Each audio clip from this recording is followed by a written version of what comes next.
ಇನ್ನು ದರ್ಶನ್ ಕುರಿತಾದಂತಹ ಕೆಲವೊಂದಷ್ಟು ಅಪ್ಡೇಟ್ಸ್. ಬಳ್ಳಾರಿ ಜೈಲಿನಲ್ಲಿ ಸಿಬ್ಬಂದಿ ವಿರುದ್ಧ ಸ್ವಲ್ಪ ದರ್ಶನ್ ಗರಂ ಆಗಿದ್ದಾರೆ ಅನ್ನುವಂಥದ್ರ ಬಗ್ಗೆ ಈಗ ಸಿಕ್ಕಿರುವಂತಹ ಮಾಹಿತಿ.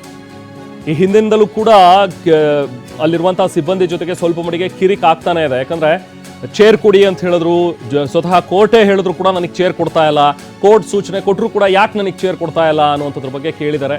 ಸೊ ಜೈಲಧಿಕಾರಿಗಳು ಇಲ್ಲ ನಮಗೆ ಅಧಿಕೃತವಾಗಿ ಆದೇಶ ಬರಬೇಕು, ಅವಾಗ ಮಾತ್ರ ನಾವು ಕೊಡೋದಕ್ಕೆ ಸಾಧ್ಯ ಅಂತ ಹೇಳಿದ್ದಕ್ಕೆ ಸ್ವಲ್ಪ ಕಿರಿಕಾಗಿದೆ ಅಂತ ಹೇಳಿ ಜೈಲರ್ ಕೋರ್ಟ್ ಹೇಳಿ ಅಂದರೆ ಅಧಿಕೃತವಾಗಿ ಆದೇಶ ಬರಲಿ ನಮಗೆ, ಆವಾಗ ನಾವು ಏನು ಇದಕ್ಕೆ ರಿಯಾಕ್ಟ್ ಮಾಡ್ಬೋದು, ಇಲ್ಲಾಂದರೆ ನಾವು ನಿಮಗೆ ಕೊಡೋದಕ್ಕೆ ಬರೋದಿಲ್ಲ ಅಂಥೇಳಿ ನಿರಾಕರಿಸ್ಬಿಟ್ಟಿದ್ದಾರೆ. ಸೊ ಹಾಗಾಗಿ ದರ್ಶನ್ ಕೋರ್ಟ್ ಹೇಳಿದ್ರು ಕೂಡ ನನಗೆ ಕೊಡ್ತಾ ಇಲ್ವಲ್ಲ ಅಂಥೇಳಿ ಸ್ವಲ್ಪ ಗರಂ ಆಗಿ ಮಾತಾಡಿದಾರಂತೆ.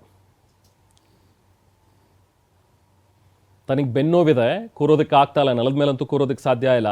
ಸೊ ಹಾಗಾಗಿ ಒಂದು ಚೇರನ್ನು ಕೊಡಿಸಿ ಅಂಥೇಳಿ ಕೇಳ್ಕೊಳ್ತಾ ಇದ್ದೀನಿ, ಬಟ್ ನನಗೆ ಕೊಡ್ತಾ ಇಲ್ಲ ಚೇರು ಅಂತ ಹೇಳಿ ದರ್ಶನ್ ಸ್ವಲ್ಪ ಗರಂ ಆಗಿದಾರಂತೆ. ಯಾಕಂದರೆ ಮೊನ್ನೆ ಕೂಡ ಅವರ ಪರ ವಕೀಲರು ಕೋರ್ಟ್ನ ಗಮನಕ್ಕೆ ತಂದಾಗ ಕೋರ್ಟ್ ಕೂಡ ಹೇಳಿತ್ತು, ಏನೇನೋ ಅವಕಾಶ ಇದೆಯೋ ಕಾನೂನಲ್ಲಿ ಏನೇನೋ ಅವಕಾಶ ಇದೆಯೋ ಅದನ್ನು ಕೊಡಿ, ಯಾಕೆ ಕೊಡೋದಿಲ್ಲ ಅಂತ ಹೇಳಿ ಕೂಡ ಕೋರ್ಟ್ ಹೇಳಿತ್ತು. ಬಟ್ ಅದಾಗಿಯೂ ಕೂಡ ನನಗೆ ಕೊಡ್ತಾ ಇಲ್ಲ, ವ್ಯವಸ್ಥೆ ಮಾಡಿಕೊಡ್ತಾ ಇಲ್ಲ ಅಂಥೇಳಿ ದರ್ಶನ್ ಗರಂ ಆಗಿದ್ದಾರೆ.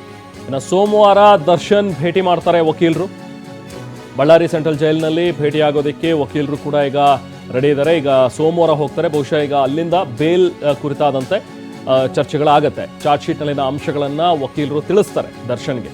ವಕೀಲರೊಂದಿಗೆ ಜೈಲಿಗೆ ಭೇಟಿಯನ್ನು ಕೊಡ್ತಾರೆ ವಿಜಯಲಕ್ಷ್ಮಿ ಅನ್ನುವಂಥದ್ದು ಗೊತ್ತಾಗಿದೆ.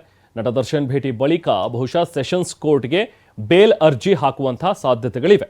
ಜಾಮೀನು ಕೋರಿ ಅರ್ಜಿ ಸಲ್ಲಿಕೆಗೆ ವಕೀಲರು ಕೂಡ ಈಗ ನಿರ್ಧರಿಸಿದ್ದಾರೆ. 5 ದಿನಗಳ ಒಳಗೆ ಜಾಮೀನು ಸಲ್ಲಿಸೋದಕ್ಕೆ ದರ್ಶನ್ ಕೂಡ ಪ್ಲ್ಯಾನ್ ಮಾಡ್ಕೊಂಡಿದ್ದಾನಂತೆ. ಸೊ ಹಾಗಾಗಿ ವಿಜಯಲಕ್ಷ್ಮಿ ಜೊತೆಗೂ ಕೂಡ ಬೇಲ್ ಬಗ್ಗೆ ಮಾತಾಡಿದ್ದಾರೆ. ಹಾಗೆ ವಿಜಯಲಕ್ಷ್ಮಿ ಕೂಡ ವಕೀಲರ ಜೊತೆಗೆ ಚರ್ಚೆಯನ್ನು ಮಾಡಿದ್ದಾರೆ. ಬಹುಶಃ ವಿಜಯಲಕ್ಷ್ಮಿ ಮತ್ತು ಅವರ ವಕೀಲರೆಲ್ಲರೂ ಕೂಡ ಸೋಮವಾರ ದರ್ಶನನ್ನು ಭೇಟಿ ಮಾಡುವಂಥ ಸಾಧ್ಯತೆಗಳಿವೆ. ಅದಾದ ನಂತರ ಬೇಲಿಗೆ ಅರ್ಜಿಯನ್ನು ಸಲ್ಲಿಸಬಹುದು.